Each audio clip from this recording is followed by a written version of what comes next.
Merci à tous les quatre d'avoir accepté notre invitation. L'objectif de cette table ronde, c'était de proposer pour les jeunes chercheurs qui sont présents parmi vous et puis pour montrer aux autres les différentes trajectoires qu'on peut avoir, trajectoires de carrière qu'on peut avoir après un doctorat sur le type de sujet cher à la plateforme, donc sur la fin de vie. Donc nous avons proposé, alors je ne vais pas forcément vous citer, si je vais essayer de le faire dans l'ordre, nous avons proposé à Rosen Lebert, qui a soutenu sa thèse il y a un petit moment en 2013, ils vont se représenter après, je le fais rapidement, qui est aujourd'hui maître de conférence au Centre d'éthique médicale de l'Université catholique de Lille, plutôt pour le versant philosophie. Ensuite, nous avons Joachim Prudhomme, qui vous êtes donc praticien hospitalier en unité de gériatrie aiguë au CHU de Rennes, et vous avez aussi également en parallèle un travail de recherche. Nous avons aussi demandé à Sofia Carion-Falgarona d'être présente parmi nous. Donc, il y a docteur en neurosciences. Vous avez fait votre thèse sur la fin de vie et vous êtes maintenant postdoc à l'ESPCI. Vous travaillez sur les troubles de l'anxiété au sein du laboratoire plasticité du cerveau de Karim Benchenan. Et enfin, François Chemier, vous êtes PUPH de médecine palliative. Donc vous avez peut-être plus de recul sur toutes ces thématiques. Donc je vous laisserai vous exprimer. Donc on va vous proposer de vous présenter successivement les uns les autres. Et puis ensuite, j'aurai quelques questions. Et bien entendu, on va pouvoir interagir avec le public.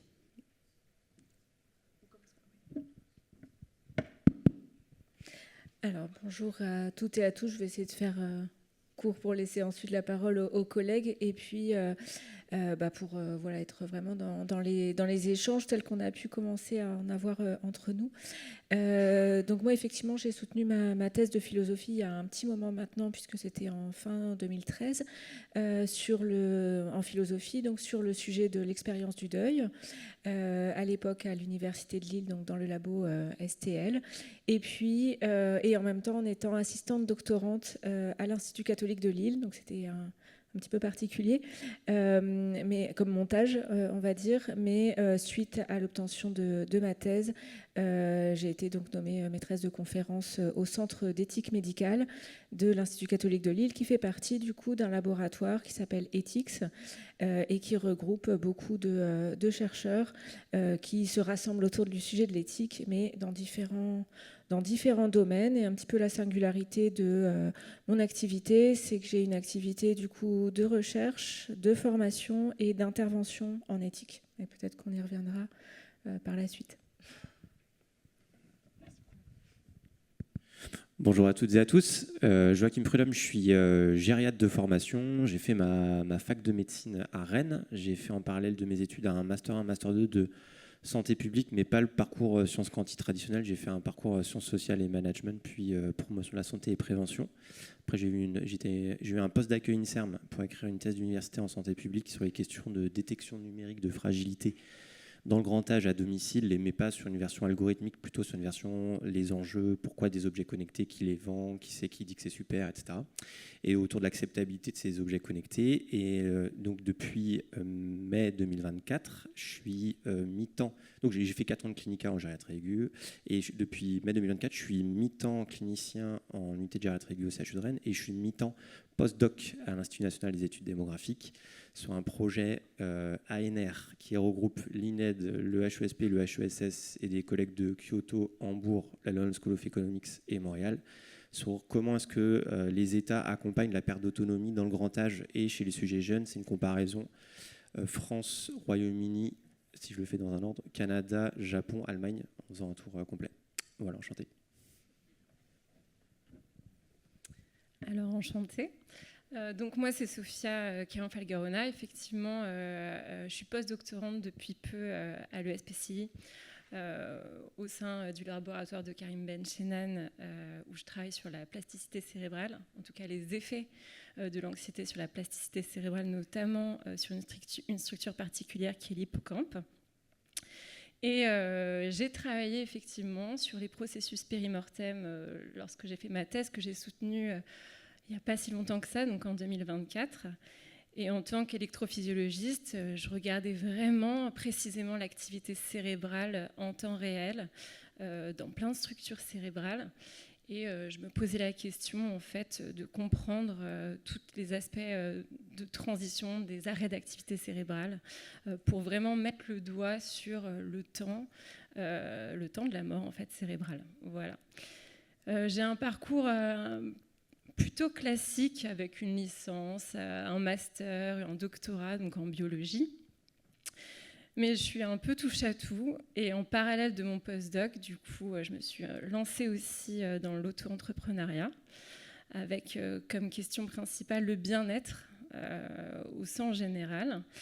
Et donc, j'ai lancé ma petite entreprise Neurophile avec laquelle j'essaye de répondre à des besoins particuliers, donc notamment des besoins qu'on rencontre au regard de l'anxiété dans les structures hospitalières. Et voilà, donc c'est en cours et je serais heureuse de discuter avec vous au regard de toutes les opportunités et possibilités qu'on rencontre dans les parcours académiques, universitaires. Voilà. Bonjour à tous.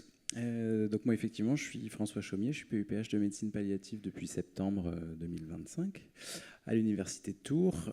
Et en fait, mon parcours, il est quand même assez classique dans une perspective hospitalo-universitaire qui oblige au doctorat. Donc, comme ça c'est dit, ce n'est pas que pour un poste que j'ai fait un doctorat, mais ça fait partie du parcours. Et finalement, c'est un parcours académique assez classique. Donc, moi, je suis hématologue de formation initiale. Et puis j'ai fait un desk de médecine palliative, puis un clinica de médecine palliative, pendant lequel j'ai fait mon master de recherche sur mon temps universitaire. Et la question du doctorat, elle a suivi d'emblée en 2017, plutôt pour poursuivre en fait les travaux initiés dans le cadre du master. Clémence, si je peux les questions autour de pourquoi le doctorat, etc. Voilà, parce qu'après, on fera un aller-retour de micro dans l'autre sens. Donc, effectivement, pour moi, le doctorat, c'était plutôt une évidence, indépendamment même du parcours académique, mais c'était la suite logique des choses, puisque le master m'avait plutôt permis, d'acquérir des compétences dans le montage de projets, dans la rédaction de protocoles, dans l'obtention de financement, et puis dans des premiers travaux préliminaires en termes de validation, en tout cas d'une adaptation transculturelle, d'une échelle de mesure de la satisfaction des patients en phase avancée de cancer. Et donc c'était des résultats préliminaires et que j'avais envie de poursuivre la validation complète sur le plan psychométrique, donc avec une étude à plus grande échelle et puis avec des données plutôt statistiques en psychométrie. Et donc c'est pour ça que j'ai poursuivi mon parcours recherche dans le cadre d'un doctorat. Et pour ce faire, donc, je me suis intégré dans une unité INSERM qui est une unité SPHERE, qui est une unité BICIT Nantes-Tours, qui s'intéresse plutôt aux questions méthodologiques de la recherche, notamment dans les études interventionnelles, et qui est une équipe qui regroupe des psychologues de la santé, des biostatisticiens, des cliniciens, des pharmaciens, des acteurs de santé publique, des sociologues, etc. Donc ça me rejoignait beaucoup puisque c'était une approche très globale des questions de recherche et notamment avec le patient au centre puisque c'était une équipe qui travaillait beaucoup la question des patient reported outcomes, donc je m'y retrouvais bien en tant que médecin de soins palliatifs. Je peux continuer ? Ouais. Comme c'était un peu raconter l'histoire. Donc, moi, mon doctorat, je l'ai fait sur 5 ans parce que j'avais un statut de PH sans temps dédié. Donc, autant vous dire, c'est ce qu'il ne faut surtout pas faire. Avec l'épidémie de Covid au milieu, donc ça a pris un peu plus de temps que prévu. Et puis, donc, pendant cette période-là, en fait, moi, ce que j'en retiens principalement, c'est d'apprendre à concevoir et à penser des questions et des protocoles et des projets de recherche à plusieurs, avec la chance qu'on a de pouvoir intégrer des unités de recherche dont on apprend énormément en termes d'acteurs, notamment quand c'est des équipes pluridisciplinaires. Et donc, j'ai pu travailler notamment des concepts qui m'étaient initialement un peu étrangers sur la question des besoins et des attentes des patients en phase avancée de cancer, mais même de manière plus générale, avec donc plutôt des travaux autour du développement d'outils cliniques permettant de dépister et d'identifier les besoins chez les patients en phase avancée de cancer. Voilà, ça c'est ce que j'ai travaillé plutôt dans mon doctorat. Et l'après-doctorat, je peux passer la parole à mes collègues avant de revenir. ce que je vous propose peut-être, c'est qu'on s'arrête un petit peu sur cette expérience de doctorat pour le moment, puisqu'on en a déjà parlé entre nous, mais on avait réfléchi au fait que le choix du sujet n'était pas anodin. Dans un doctorat de philosophie, une thèse de neurosciences, un doctorat dans le cadre d'une pratique hospitalière. Donc je pense que ce serait intéressant de revenir un petit peu sur ce choix du sujet, l'importance du choix du sujet. Je sais que c'était un sujet pour vous, Rosanne Lebert, donc peut-être qu'on peut s'arrêter un petit peu sur cet aspect-là. Oui, alors c'est sûr forcément je vais moi aussi raconter un peu mon histoire qui est forcément singulière et qui n'est pas forcément généralisable. Je pense qu'il y a aussi des choses qui ont sans doute changé aussi depuis, puisque donc une thèse pour ma part donc, qui a commencé en 2009 et qui s'est terminée en fin 2013, que j'ai pu faire en étant assistante doctorante, donc en ayant du temps pour pouvoir la réaliser. Voilà, du temps qui devait aussi s'articuler avec de l'enseignement et de l'intervention éthique, mais voilà, quand même du temps qui était consacré à ça, et en même temps, effectivement, tout un temps de construction du projet de thèse qui est vraiment pas à minimiser et qui est très important, non seulement en termes, on va dire, d'acceptabilité pour les labos, et notamment pour un labo, pour ma part, en philosophie et linguistique, mais voilà, moi plus pour la partie philo, donc en tout cas pour ma part, l'enjeu de rendre acceptable un sujet sur le deuil en philosophie. Et c'est en même temps important pour soi aussi, en tout cas pour ma part, investir ce décalage qu'il pouvait y avoir quant à ce sujet par rapport à des études, on va dire, classiques en philosophie, qui auraient pu me porter, moi, par rapport à ce que j'avais fait en master, au parcours que j'avais fait en master, qui était plutôt en philosophie ancienne, voilà, ça aurait été sans doute beaucoup plus évident de m'inscrire dans une thèse plutôt en histoire de la philosophie. Le choix de travailler sur le deuil tient aussi à des éléments biographiques, d'une part, mais également à la rencontre d'un séminaire qui était animé à l'époque par Frédéric Worms, qui nous amenait dans les hôpitaux, les lieux de soins, etc., sous le titre « Éthique du vivant », pour aller se rendre compte un petit peu des pratiques de soins. Et donc voilà, je m'étais orientée sur ce sujet-là, mais c'est vrai que ça a orienté du coup beaucoup de choses et amené à me positionner du point de vue philosophique sur ce que ça voulait dire que d'intégrer cette problématique du deuil comme question philosophique. Et puis travailler, on va dire, à son acceptabilité au niveau d'un labo. Et j'avais partagé un peu mon expérience, là aussi peut-être anecdotique et voilà, pas forcément généralisable, mais à des retours parfois du labo de recherche, quand on est amené en tant que doctorant à présenter son travail au fil des années devant différentes commissions, même si c'était moins formalisé que maintenant, mais quand même, des réactions du type... est-ce que c'est une thèse de philo, ça, ce sujet? C'est quoi voilà. Qu'est-ce que c'est que ce sujet qui n'est pas très philosophique? Alors que moi, j'avais l'intuition et la construction, on va dire, épistémologique qui me conduisait à dire que si, c'est un sujet de philo. Et finalement, c'était souvent, d'ailleurs, plus les linguistes qui me posaient des questions sur mon sujet. Ou des psychologues, mais dans le labo de philo, c'était un peu un sujet complexe qui a maintenant évolué au fil du temps, mais voilà, d'où l'importance effectivement de la construction du projet de recherche en termes d'acceptabilité, puis vraiment, voilà, encore une fois, j'insiste sur, pour soi, être s'ancrer, on va dire, dans une approche certes interdisciplinaire, mais où on doit aussi trouver ses marques, entre guillemets, dans sa propre discipline.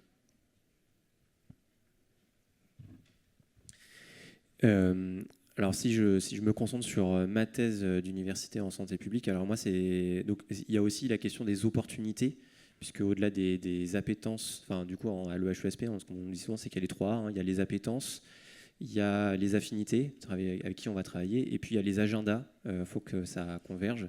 Puis je rajouterai un A, c'est comme les apports, et notamment les apports financiers. Pour les doctorants, parce qu'en gros, si on n'est pas financé, on n'a pas de temps, et si on n'a pas de temps, on ne le fait pas, ou on le fait la nuit ou le week-end, donc c'est mal fait, quoi. Et du coup, moi, donc, je ne voulais pas travailler spécialement sur le domicile, et je ne voulais pas travailler sur les objets connectés, donc j'ai fait une thèse sur les objets connectés à domicile, quoi. Donc, alors, il y a Arnaud Campillon, qui est sociologue à l'EHESP, qui dit souvent donc une des bonnes façons d'intégrer une thématique ou une méthode, c'est d'aller sur des trucs qui ne nous intéressent pas, où on a beaucoup d'a priori négatifs, plutôt que d'arriver sur un sujet, on a le sentiment d'être hyper à fond dans l'appétence, ouais, j'adore, et en fait le risque c'est toujours un peu de biaiser les résultats en disant ouais, tout ce que je fais c'est super, ou la thématique est super, etc. Et je te rejoins dans le sens où donc, moi j'étais essentiellement avec des chercheurs en sciences de l'ingénieur, et j'étais à oh, ça va pas du tout les objets connectés là. En plus dans les enseignements qualitatifs, la plupart des gens me disaient top docteur, mais ce serait vachement bien que vous m'aidiez à trouver une aide à domicile plutôt que de me donner une montre connectée. Et si vous voulez, il a fallu amener ça dans les réflexions et donc un peu dans le renouvellement entre guillemets du protocole qui était déjà lancé pour dire bah voilà, en fait si on se base un peu sur les résultats, bah en fait on va parler de nos résultats et on va pas chercher à dire que les objets connectés c'est cool quoi. Donc c'est tout un travail d'appropriation quand on n'est pas à l'initiative du protocole et de réappropriation de la question, voire de reproblématisation. Mais c'est aussi le travail attendu, je pense, pour un doctorant, quoi. Et avec le tact et ou la chance que ça passe auprès de ces directeurs, directrices de thèse, quoi. Voilà. Et l'autre chose aussi, donc c'est la question de la recherche de financement, puisque en gros, soit on a un sujet et on a le directeur, la directrice qui a des sous et ça marche, soit il faut trouver sa question, aller trouver des soutiens à l'université et à aller faire des appels à projets. Et ça, de toute façon, on peut en gagner que si on est accompagné, quoi. En tout cas, pour les premiers.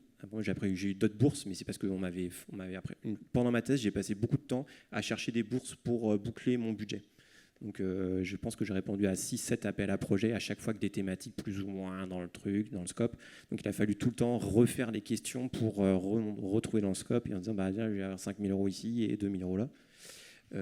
Et donc c'est quand même, tout ça c'est du temps de travail et de réflexion avec un timing et des deadlines qui s'accumulent en parallèle du travail de thèse. Mais en tout cas c'est possible, c'est juste que faut, je pense, voilà, c'est de façon très terre à terre, penser tout de suite au financement et comment je vais les avoir un peu de marge pour justement pouvoir se concentrer sur son temps de travail de recherche qui est quand même ce pourquoi on est payé et qu'on veut bosser.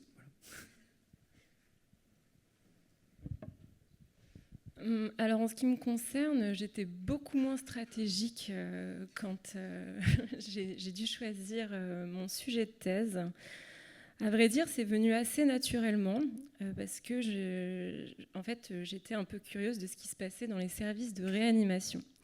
Alors pendant mon Master 2, j'ai fait le choix de regarder un peu ce qui s'y passait concrètement. Donc j'ai été accueillie au sein du service de Élie Azoulay, à l'hôpital Saint-Louis. Et j'ai travaillé sur un sujet qui était complètement différent, que vous devez sûrement connaître, le PTT, purpura thrombocytopénique thrombotique. Donc c'est une pathologie spécifique du domaine de l'hématologie. Donc un peu décalé par rapport à ce que j'ai fait par la suite. Mais j'ai vraiment pu constater, comme vous le disiez très bien, les mécaniques en fait, et les problématiques que rencontraient à la fois les soignants, les patients évidemment, et puis les familles autour. Et c'est quelque chose que j'ai gardé en moi, puisqu'aujourd'hui, je travaille sur l'anxiété. Donc, avec ça, on va dire que j'ai un peu perduré à vouloir explorer ce qui se passait dans le cerveau des patients qui étaient admis en réanimation. Parce qu'en fait, quand ils sont sauvés et qu'ils ressortent de ces services-là, ils ont souvent des séquelles qu'on appelle neurologiques. Et donc voilà, donc ça, j'étais assez convaincue qu'il fallait apporter des réponses sur le plan fondamental. Et donc c'est comme ça que je me suis concentrée pendant 4 ans à essayer de comprendre ce qui se passait au niveau neuronal sur un cerveau privé d'oxygène, en l'occurrence. J'ai essayé d'apporter ma petite brique. Et puis je suis retournée dans les services de réanimation, une fois encore donc à l'hôpital Saint-Louis, où j'ai essayé de translater cette question-là. Et alors, c'est très compliqué. Voilà, on n'est pas du tout sur les mêmes dynamiques temporelles. Les constantes de temps de réflexion ne sont pas les mêmes, les constantes de temps d'apport de réponse ne sont pas les mêmes. Mais c'est un sujet qui mérite vraiment de s'y intéresser. On a encore beaucoup de réponses à apporter. Et donc voilà, donc j'étais, comme j'en parle là, j'ai vraiment été un peu au gré du vent et au gré de mes passions, en fait, qui est le cerveau. Et si j'ai un conseil à donner vraiment aux étudiants qui comptent s'investir dans une question scientifique pour un long moment, 4 ans, 3 ou 4 ans, je ne sais pas, ça dépend visiblement des financements. Il faut être convaincu de ce qu'on recherche. Il faut être convaincu aussi de l'apport. Je pense que les aspects éthiques sont absolument passionnants. On est ici dans un échange interdisciplinaire. Et je pense que c'est une chance, des fois quand on bloque sur un aspect, pouvoir échanger sur d'autres aspects et trouver des alternatives de réflexion. Je trouve ça vraiment passionnant et je ne peux que vous encourager dans cette direction.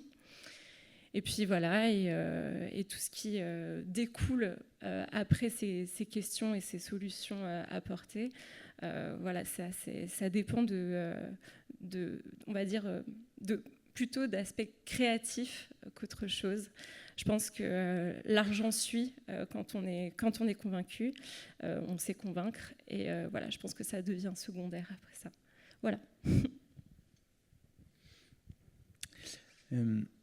En ce qui me concerne, moi, ce qui a nourri un peu ma réflexion et mon sujet initialement de master puis de doctorat, c'est un petit peu le processus à l'envers, c'est-à-dire on était dans la décennie 2010 là, où il y avait beaucoup d'études qui s'intéressaient aux bénéfices et à l'impact que pouvait avoir une intervention de soins palliatifs comparée à des soins standards et majoritairement en oncologie. Et donc je m'intéressais aux critères qui étaient pertinents pour juger de l'impact positif, si possible, d'une intervention de soins palliatifs auprès d'une population dans le cadre d'études contrôlées randomisées. Et donc c'est à cette occasion-là que je me suis intéressé à la notion de satisfaction des patients vis-à-vis des soins reçus. Et ma frustration, c'était, à l'époque, il n'y avait pas la plateforme, etc. Et donc, ma frustration à l'époque, c'était, mais on est assez peu d'équipes françaises à participer aux travaux internationaux. Et donc, il y avait un désir de nos tutelles, et je vois Régis là-bas, et d'autres, pour que les équipes françaises participent. Sauf que pour participer, il faut avoir les mêmes armes et les mêmes outils que les autres. Et donc, ce qui m'a motivé au départ, c'était le constat que finalement, pour participer à ces travaux, il fallait notamment des outcomes qui soient communs avec les équipes internationales. Et nous, il y avait beaucoup d'outcomes qui finalement n'avaient pas de version française validée. Ce qui fait que vous ne pouvez pas jouer dans la cour des grands. Donc initialement, ma réflexion et mon travail, c'était ça. C'était de dire, si on veut participer à ce type de travaux, alors il nous faut des outcomes validés rigoureusement en français. Et c'est donc pour ça que je me suis lancé dans un processus de validation d'une version française d'une échelle de mesure de la satisfaction avec, je vois ma directrice de thèse cachée dans le public, donc psychologue de la santé, parce qu'on vient travailler aussi des mesures subjectives, et donc comment est-ce qu'on transforme un concept subjectif en quelque chose de mesurable. Voilà. Donc ça a été mon travail de master, puis finalement en fait j'ai pris le problème à l'envers, c'est-à-dire je me suis concentré sur la question de la satisfaction, puis finalement dans la réflexion on s'est dit mais pour que la satisfaction augmente, sur quel levier on peut jouer, quel levier on peut actionner. Et donc je me suis interrogé à la question de répondre aux besoins et aux attentes des patients en partant du postulat qu'en répondant à leurs besoins ou à leurs attentes, ils seraient peut-être plus satisfaits de la prise en soin. Et donc là, un vaste champ s'est ouvert à moi, puisque besoin et attente, dans la définition notamment en santé, c'est quand même quelque chose de très vaste. Et donc le message, c'est plutôt de prendre le temps de travailler de manière très précise et fine vos concepts, que ce soit par des lectures, que ce soit par des échanges avec vos directeurs, mais aussi avec les autres chercheurs membres de votre unité. Ça peut être parfois très frustrant quand on a une thèse qui doit se faire en 3 ans et qu'à quasiment 1 an, on en est toujours à réfléchir au concept, on commence un peu à paniquer parce qu'en plus à chaque réunion une question en amène une autre, enfin c'est vraiment ça se déroule comme ça, et donc j'ai commencé à m'intéresser à cette question de besoin et donc d'attente, et puis ensuite est venue la question de alors comment on fait pour les identifier, les dépister, on regarde, il n'y a pas d'outils, et ainsi de suite. Et en fait dans mon parcours, je suis parti en tant que clinicien de questionnement très clinique, démontrer le bénéfice pour les patients et les proches d'une intervention de soins palliatifs, à des questions en fait beaucoup plus méthodologiques, c'est-à-dire comment on fait pour évaluer ceci, est-ce que c'est pertinent d'utiliser tel outil ou tel critère pour mesurer cela, comment est-ce qu'on fait pour identifier une population d'intérêt si on ne veut pas se concentrer sur une pathologie donnée mais qu'on parle des soins palliatifs en général. Et en fait toutes ces questions, c'est plutôt des questions méthodologiques mais qui sont pour moi fondamentales parce qu'elles servent ensuite de la recherche de qualité, et du coup on peut faire de la recherche sur des questions méthodologiques de recherche. Et voilà, moi c'est ça plutôt mon parcours, et donc avec, si je retenais ça, c'est vraiment la question de la maîtrise des concepts, notamment quand c'est des concepts qui sortent un peu du champ du soin, pour préciser et affiner vraiment votre question de recherche, et après vous gardez cette rigueur-là tout au long de votre parcours scientifique, je trouve. Oui, moi je me permets de rebondir sur cette dimension conceptuelle qui, alors pour le coup, est un peu le luxe de la philosophie, de pouvoir être dans les concepts et rester dans les concepts. En tout cas, moi c'est, on va dire comme ça que je perçois les choses. Et en même temps, j'ai l'impression que c'est quand même un peu la colonne vertébrale de la recherche, qu'elle soit qualitative ou quantitative, de savoir d'ouvrir un espace réflexif sur ce dont il s'agit quand on mobilise tel ou tel concept, alors qu'il s'agisse du deuil, qu'il s'agisse de la mort, de la fin de vie, voilà, de continuer à garder un espace réflexif sur quels sont les termes que j'utilise, à quoi ils renvoient, même en termes, on va dire, de représentation, on va dire, d'univers conceptuel. Et pour le coup, voilà, alors, est-ce que c'est faire de la philosophie, voilà, ou est-ce que c'est aussi garder une rigueur sur les termes qu'on utilise, quitte à se dire que peut-être que la définition qu'on mobilise, elle n'est pas tout à fait stabilisée, même à la fin. C'est peut-être pas si grave, mais que la recherche, elle invite à un déplacement aussi quant au modèle. J'ai un problème, traduction, une question de recherche, et j'ai des résultats qui seraient des solutions, entre guillemets, mais de pouvoir avoir ce parcours réflexif, quitte à intégrer une forme un peu critique quant à ce qu'on est en train de construire. Et ça me semble être un élément assez fondateur, en tout cas que moi je nomme colonne vertébrale, pour aussi ouvrir à un espace d'engagement quant à ce qu'on fait en termes de recherche sur la fin de vie. C'est-à-dire, voilà, on peut produire beaucoup de choses, des résultats très pertinents, mais quel sens ça peut avoir? En tout cas, moi je le nomme du point de vue éthique. Et la même chose, encore d'une autre façon de le dire, c'est que finalement, voilà, notamment dans les disciplines interdisciplinaires ou les carrefours interdisciplinaires, presque de se forcer à aller voir ce que diraient d'autres disciplines d'un même objet, et justement ne pas avoir peur d'aller mobiliser des choses, même dans les disciplines où on est moins à l'aise, parce que ça ne peut que nourrir le travail. En tout cas, je dirais que sur les 3 ans de thèse, moi, il y a quand même une chose à la fin, j'avais le sentiment en fait d'avoir lu tout ce que je devais lire, en allant à la bibliothèque, en sortant tous les livres un par un, en me disant il y a des livres des années 90 qu'on a du mal à trouver sur internet, etc., et de les sortir et de les lire en me disant ah ouais, là je pense que j'ai vraiment fait le tour, de la biblio. Et il y a un côté assez rassurant en disant voilà, en tout cas je sais ça et je sais tout ce qu'on ne sait pas, mais je peux le dire aussi. Ça, a priori, on ne sait pas, ou ça, on a un niveau de preuve un peu moyen, et ça, c'est une des choses intéressantes, et d'aller aussi chercher des éclairages dans d'autres disciplines, même si on peut pas tout faire, quoi. Mais en tout cas, c'est se projeter un peu là-dessus. Alors peut-être qu'on pourrait revenir un petit moment pour être encore plus concret pour peut-être les jeunes chercheurs. Est-ce que vous voudriez nous faire part de certaines difficultés peut-être que vous auriez rencontrées? Alors, on a parlé des financements notamment, et j'en profite pour faire un petit point sur la plateforme qui finance tous les ans une bourse mobilité en collaboration avec le RQS PAL. pour permettre à un étudiant ou une étudiante de faire un stage financé au Canada ou à un Canadien de venir faire un stage financé en France. On a aussi des webinaires qui sont organisés, des webinaires méthodologiques et thématiques qui sont organisés sur toute l'année pour accompagner aussi les chercheurs. Et la plateforme recense également les appels à projets sur le site de la plateforme. Donc on a aussi des pistes d'accompagnement. Voilà. Mais est-ce que vous auriez envie, vous, de nous faire part de certaines difficultés que vous auriez rencontrées, soit pendant votre doctorat, soit par la suite? Et dans ces cas-là, vers qui ou vers quoi est-ce que vous avez pu vous tourner pour continuer à travailler sur ces thématiques? Alors moi, je vais être plutôt bref. La question du temps et des moyens qu'on se donne pour aller au bout d'un travail de recherche comme celui du doctorat. Je ne vais pas refaire l'histoire, mais c'est vrai que le fait de ne pas avoir de temps dédié, moi, ça m'a clairement pénalisé en termes de... Enfin, je trouve en termes de finesse, c'est-à-dire que quand vous travaillez 2 heures par-ci, 2 heures par-là, en fait, vous n'allez pas du tout au fond de votre questionnement scientifique. Donc, après, enfin, voilà, moi, c'est la question de l'organisation du temps.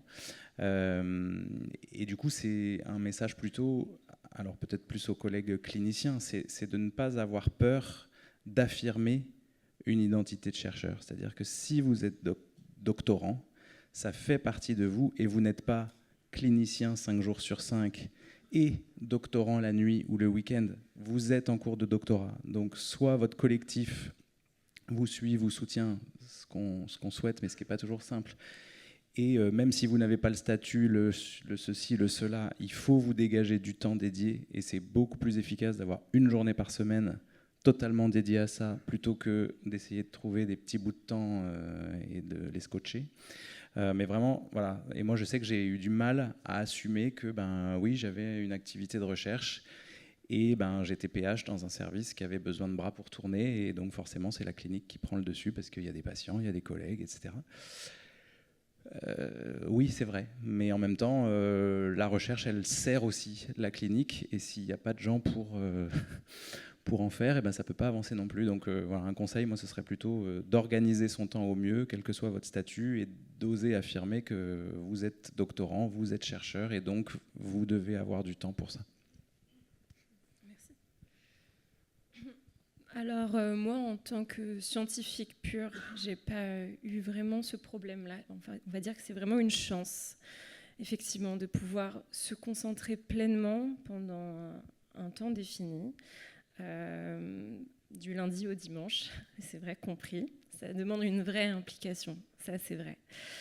Mais effectivement, quand on a un parcours scientifique classique, on peut se régaler. On a vraiment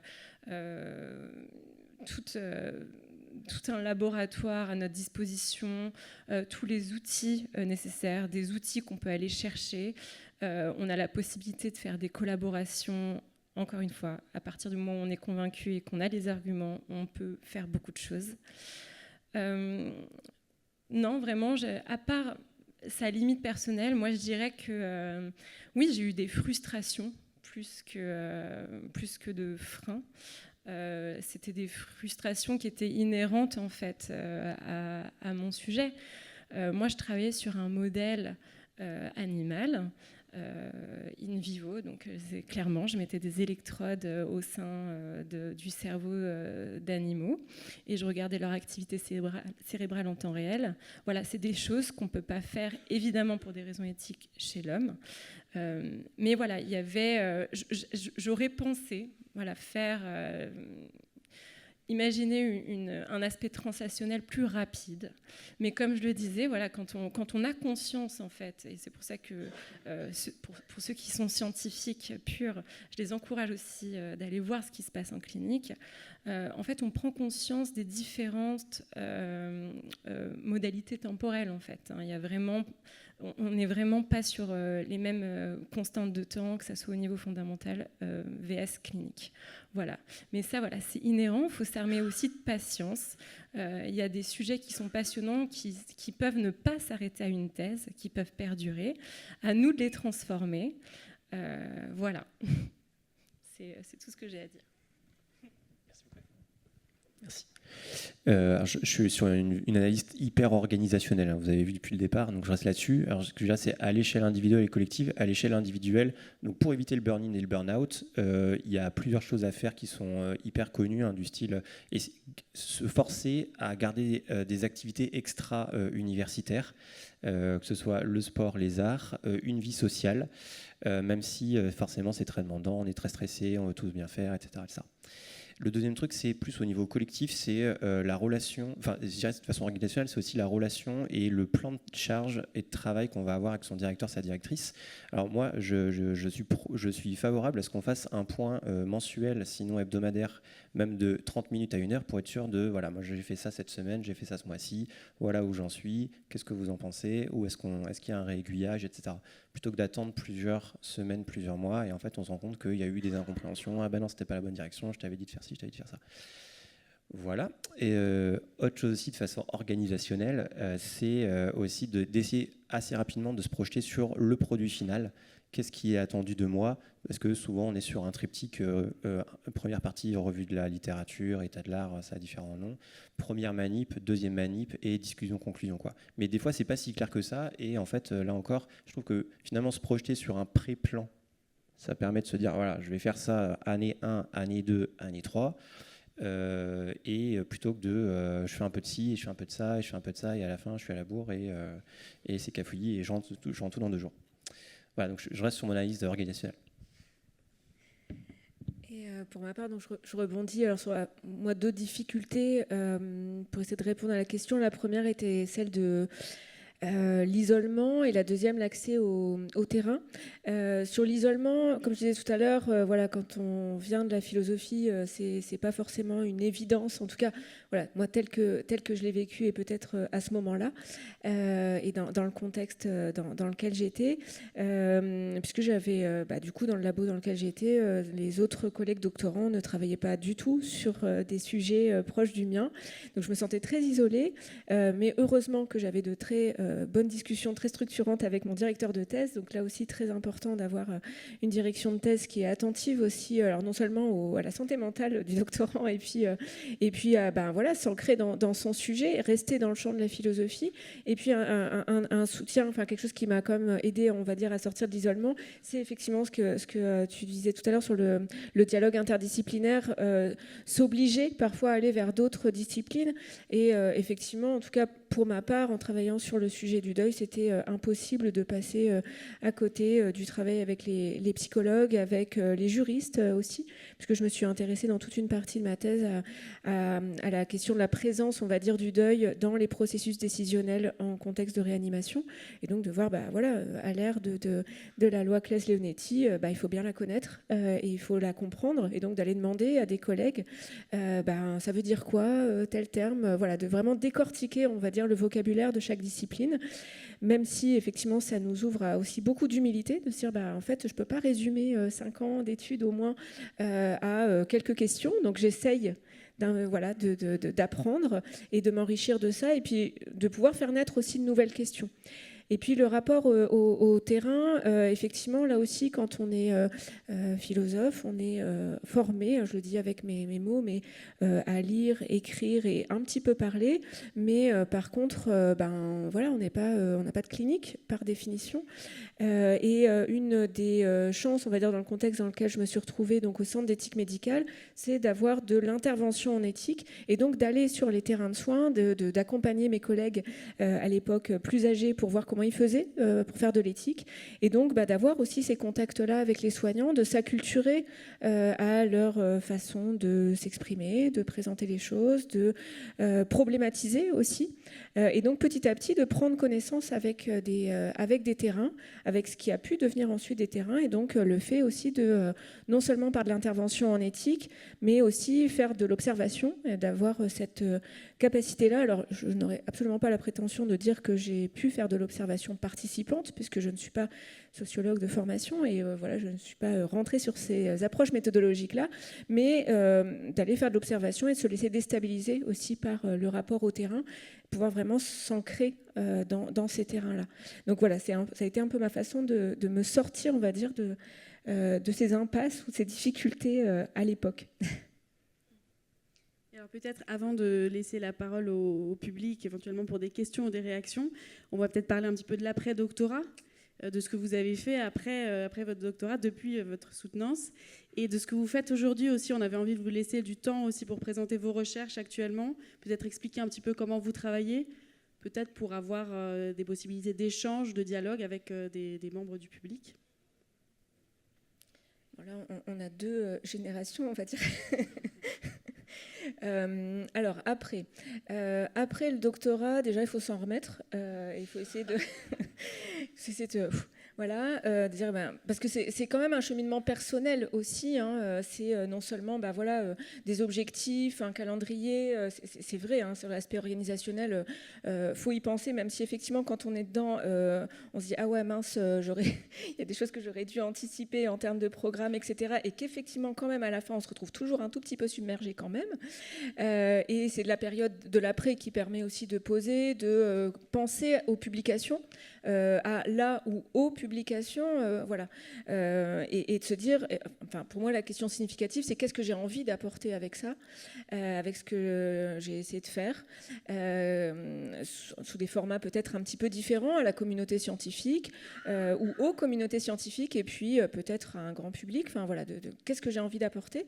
Et ça demande un tout petit peu de temps, surtout qu'on est vite rattrapé ensuite, pour ma part en tout cas, en ayant été nommée maîtresse de conférence dans la suite de la thèse, on est vite rattrapé par le travail universitaire qu'on ne se représente pas forcément quand on est doctorant, où on se dit c'est vraiment ça que j'ai envie de faire, mais voilà, il y a tout un ensemble de responsabilités administratives en termes de formation, etc., dans lesquelles on est vite impliqué, et qui ont fait que dans la suite, pour ma part, j'ai hérité, on va dire, de la responsabilité d'un DU de soins palliatifs, qui était traditionnellement porté par le Centre d'éthique médicale à Lille, et donc de me retrouver à la tête d'une formation continue. Donc là aussi, m'a permis de garder cet ancrage avec le terrain et ce que ça puisse constituer ma clinique à moi, plutôt en formation, et puis de l'intervention éthique que j'ai continué à réaliser.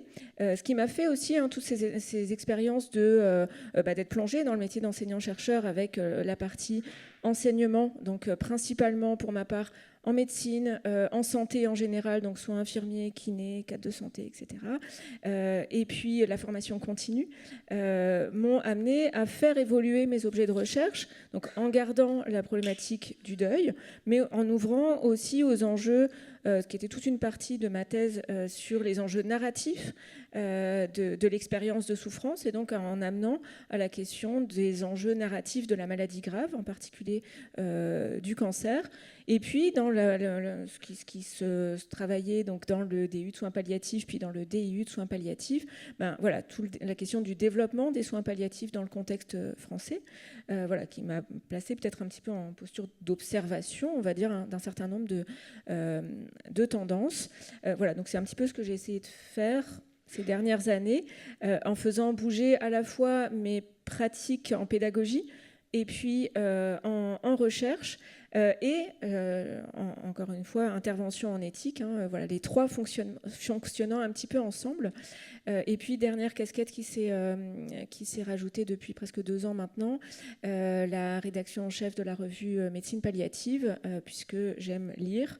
Et donc, je me suis retrouvée à lire beaucoup, et à toujours aimer lire, et à toujours me demander qu'est-ce qu'on peut apporter de significatif, toujours encore une fois avec cette colonne vertébrale de quels sont les concepts qu'on mobilise et avec quel espace critique on peut continuer à faire évoluer la recherche dans le champ de la fin de vie dans notre contexte français.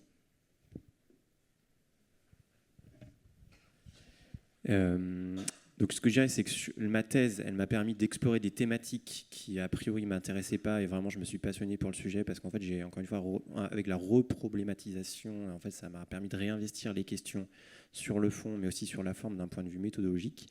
Et sur mon post-doc, je me suis rapproché sur des choses qui sont beaucoup plus proches de moi et de mes appétences un peu historiques autour de la pertinence des outils qu'on utilise pour évaluer. Là, en l'occurrence, c'est la pertinence des outils d'évaluation de la perte d'autonomie dans le grand âge. Et ça m'a permis aussi d'aller plus loin en méthode, puisque, en gros, la revue de littérature, ça, maintenant, je sais faire depuis ma thèse. Là, on a commencé, il y avait une collègue qui présentait tout à l'heure un papier très intéressant en utilisant Iramutech, un outil de lexicométrie de statistiques textuelles. J'y connaissais rien, et donc grâce aux chercheurs de l'INED, maintenant, j'ai appris à faire ça, et je vois tout de suite tous les trucs que je vais pouvoir faire maintenant en sciences qualitatives pour faire du mixte et tout, donc je suis hyper content. Et aussi une enquête qualitative sur, voilà, encore une fois, sur la pertinence des outils d'évaluation de la perte d'autonomie. Voilà, donc le fond et la forme, ça m'a permis de développer des choses que vraiment je n'avais pas acquis antérieurement.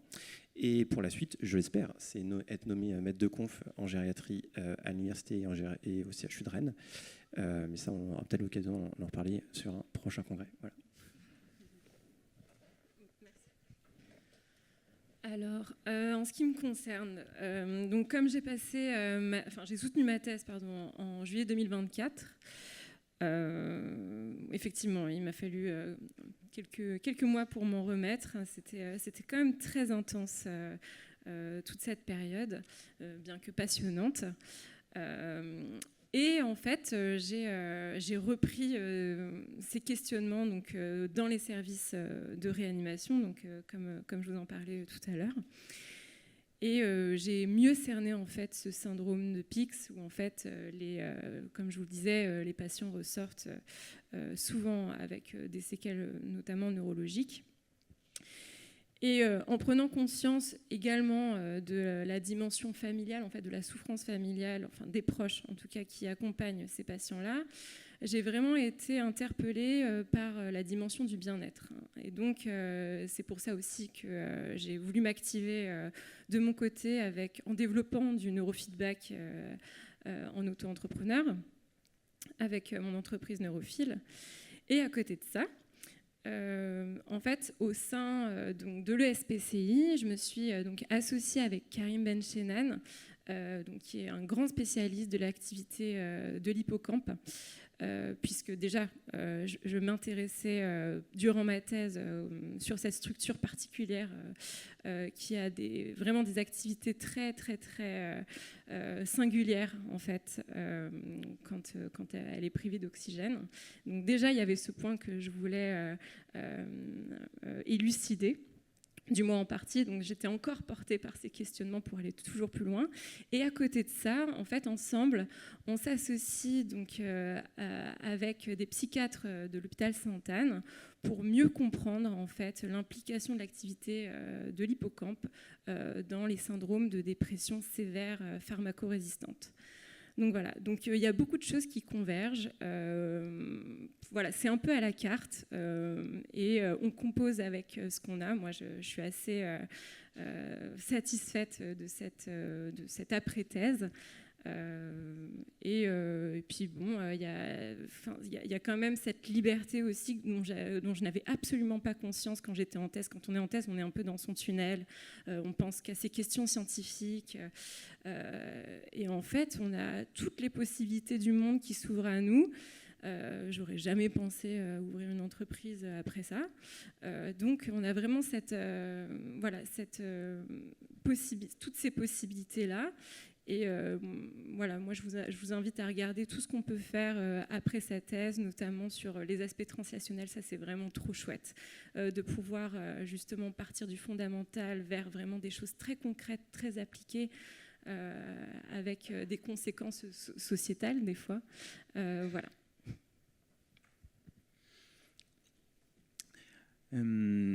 Alors moi, ce qui me concerne, j'aime bien ta remarque, Rosen, il faut un peu de temps pour s'en remettre. Alors moi, j'ai l'impression de pas du tout m'en être remis encore. Mais parce que dans une perspective HU, le doctorat, c'est plutôt une rampe de lancement. Et en plus, dans un contexte d'universitarisation un peu poussée de la discipline, il y a un agenda, un calendrier qui fait que les choses aussi se sont accélérées. Quand vous avez une perspective comme ça de nomination, que ce soit maître de conf ou PUPH, vous avez la question aussi des encadrements, notamment après votre propre soutenance de doctorat, dans l'encadrement de plus jeunes. Et ça, c'est quelque chose qui est très satisfaisant quand on a acquis une certaine expertise dans un domaine à l'occasion de son doctorat, quand on a l'occasion ensuite d'accompagner et d'encadrer des plus jeunes, soit dans la suite de ses propres travaux, soit dans des travaux potentiellement qui s'en rapprochent en co-direction. Et puis après, c'est un peu le rouleau compresseur de l'HDR, du CNU et puis de la nomination. Donc c'est une partie du post-doctorat pour ceux qui s'orientent vers un parcours HU. Autre gros atout, je trouve, de l'après-doctorat, c'est aussi par cette compétence acquise, vous avez aussi la possibilité, même pour ceux qui ne veulent pas se destiner à un profil ou à un poste U ou HU, c'est aussi la question de participer à des enseignements, notamment dans le cadre de master ou dans le cadre d'écoles doctorales ou d'universités. Et c'est vrai que par exemple, moi en ce qui me concerne, j'ai pu m'investir dans une unité d'enseignement du master de recherche sur les aspects spécifiques aux questions méthodologiques de la recherche quantitative. Et puis d'accompagner ou d'évaluer ou de partager un peu des connaissances avec les étudiants. Et puis surtout, alors la spécificité aussi du statut HU, c'est qu'il y a quand même du temps H, et puis qu'ensuite sur le temps H, sur le temps U, il y a beaucoup d'activités pédagogiques et d'enseignement au sein des facultés. Et puis il ne faut pas que la recherche devienne la variable d'ajustement et le parent pauvre. Et donc ça, pour moi, clairement, c'est l'intégration de manière pérenne en tant que titulaire dans une équipe de recherche, donc dans l'unité sphère dans laquelle j'avais fait mon doctorat, qui me permet d'entretenir toujours cette pensée scientifique et de proposer des projets de recherche, parce que sinon on peut se laisser vite aspirer. Et donc là, je récupère, dans la perspective du prochain contrat quinquennal, la co-responsabilité de l'axe critères de jugement et développement d'outils, donc l'axe 2 de l'unité INSERM dans laquelle je suis intégré. Et donc des exemples de travaux de recherche, par exemple, pour vous illustrer ça, c'est travailler, je vous parlais tout à l'heure de l'identification de la population d'intérêt quand on parle de patients en situation palliative, quand on ne s'intéresse pas uniquement à une pathologie donnée. Comment est-ce qu'on caractérise une population en situation palliative au-delà d'une simple pathologie, et encore plus quand on travaille sur des données massives de santé dans des entrepôts de données de santé. Donc en ce moment, je travaille avec un appel à projet qu'on a obtenu sur la définition et donc la construction d'un algorithme de sélection de cette population-là sur données massives de santé pour ensuite permettre, une fois la population identifiée, sélectionnée, de répondre à des questions cliniques quelles qu'elles soient. Autre exemple, le développement et éventuellement la création d'un critère de jugement composite qui permettrait de s'intéresser à des soins qu'on considérerait comme agressifs en fin de vie chez les patients atteints de maladie de Charcot. C'est un concept qui existe dans le monde de l'oncologie, sauf que les critères qui font que des soins sont considérés agressifs dans le champ de l'oncologie ne le sont pas forcément, ou en tout cas ne sont pas forcément perçus comme tels pour des patients atteints de maladie de Charcot. Et donc quand on veut évaluer des interventions qui pourraient permettre de réduire le degré d'agressivité des soins en fin de vie chez les patients atteints de maladie de Charcot, il faut donc s'accorder sur ce qu'on considère comme les soins agressifs en fin de vie chez ces patients. Ou autres travaux, quand on évalue une intervention en soins palliatifs, quels critères de jugement sont pertinents à choisir et à sélectionner, et surtout lesquels on attend dans ce type de papier et dans ce type d'études. Et donc aujourd'hui, il n'y a pas de consensus sur les critères de jugement minimaux, entre guillemets, pour pouvoir évaluer une intervention de ce type. Et donc là, c'est plutôt le développement de core outcome sets, c'est-à-dire d'ensemble de critères de jugement standardisés à partir d'une revue de littérature, puis d'un consensus d'experts, professionnels, proches et patients. Voilà, donc plutôt des questionnements méthodologiques qui se poursuivent, soit autour du développement d'outils, soit autour de questions méthodologiques en lien aux critères de jugement, avec donc un axe dédié dans l'unité désormais dans laquelle je suis inscrit. Merci beaucoup. Il nous reste quelques minutes pour des éventuelles questions ou réactions de la part du public. Si vous avez des questions, soit sur les trajectoires de carrière, soit sur leur recherche actuelle, avant qu'on fasse une petite pause. Non.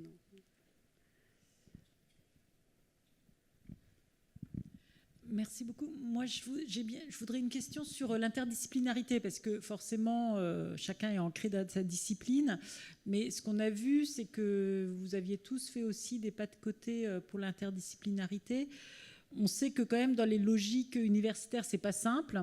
L'interdisciplinarité, ça prend du temps, et puis après, c'est pas toujours valorisé, je dirais, en termes de recrutement, etc.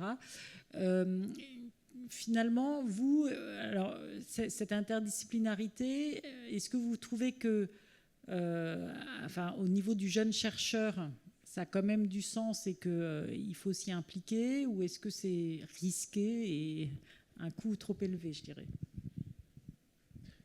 Alors, je peux en parler, alors, mais pas à mon nom, parce qu'en fait, pour une journée annuelle du PPR sur l'ANR, on m'avait demandé de parler de l'interdisciplinarité, mais sauf que je ne sais pas du tout mes questions, donc du coup j'avais fait un peu de biblio, et il se trouve que c'est Julien Prudhomme, mais ça n'a rien à voir, on n'est pas de la même famille, donc, et il a fait une biblio sur le sujet, et en fait ils ont enquêté auprès de 350 chercheurs dans les années 2015 qui avaient fait des travaux interdisciplinaires aux États-Unis, et en gros en disant, mais en fait le problème c'est que tout le monde est régulé dans sa discipline, et que c'est un des problèmes, c'est que les gens sont un peu frileux en disant bah, déjà il va falloir négocier dans la question et du coup dans la problématique et donc sur les méthodes, en disant, bah, moi je suis plutôt ci, moi je suis plutôt ça, mais je suis pas très intéressé parce que tu fais, etc. L'autre risque aussi, c'est que qui va se retrouver en premier sur les papiers ou en dernier, parce qu'il peut y avoir des jeux de position pour la valorisation, etc. Pareil pour les congrès, puisque si on a un budget contraint, on ne va pas pouvoir tous aller dans le même congrès. Genre moi je me suis fait taper sur les doigts parce que j'avais publié avec des sciences de l'ingénieur et on m'a dit en médecine que c'était pas des papiers attendu, et j'étais, bah, c'était quand même beaucoup de travail dans tous les cas, donc voilà. Et dernière chose, c'est que quand même, il fait dans son questionnaire, il demande, mais à la fin, voilà, de façon quantitative, avec une échelle de Likert de pas du tout d'accord à tout à fait d'accord, est-ce que vous avez le sentiment que le projet a été intéressant? En fait, quasiment 100% des gens ont répondu oui, et dans les commentaires de dire, mais en fait, on allait beaucoup plus loin que ce que j'aurais fait tout seul ou ce qu'on aurait pu faire individuellement, même en silo, quoi, en disant on a vraiment fait un truc, même si à la fin on ne sait pas où on va publier ça, etc. Mais ça va être publié, tout le monde dit que c'est super, quoi. Et que globalement, ce que dans la conclusion, c'était qu'une partie des éditeurs cherchent à valoriser et à promouvoir les enquêtes interdisciplinaires en disant bah voilà, justement l'idée c'est d'aller plus loin, etc. Et qu'une une des perspectives ou points d'interrogation, c'est est-ce que finalement c'est une luxury of senior researchers, et que justement pour les jeunes chercheurs qui sont en quête d'une titularisation, c'est peut-être pas le bon moment, même si sur le fond scientifique, probablement que c'est déjà, il y a déjà beaucoup d'intérêt, quoi.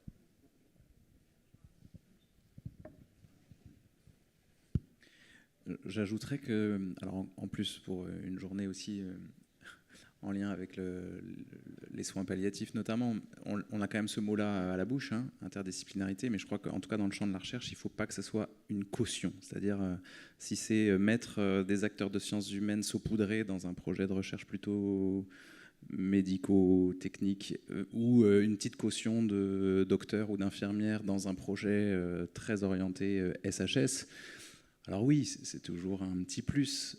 Mais l'interdisciplinarité dans la recherche, c'est pas ça. C'est accepter d'aller toquer à la porte d'une autre école doctorale ou d'une autre unité de recherche pour penser ensemble une question de recherche sur un sujet donné qu'on partage avec des regards différents.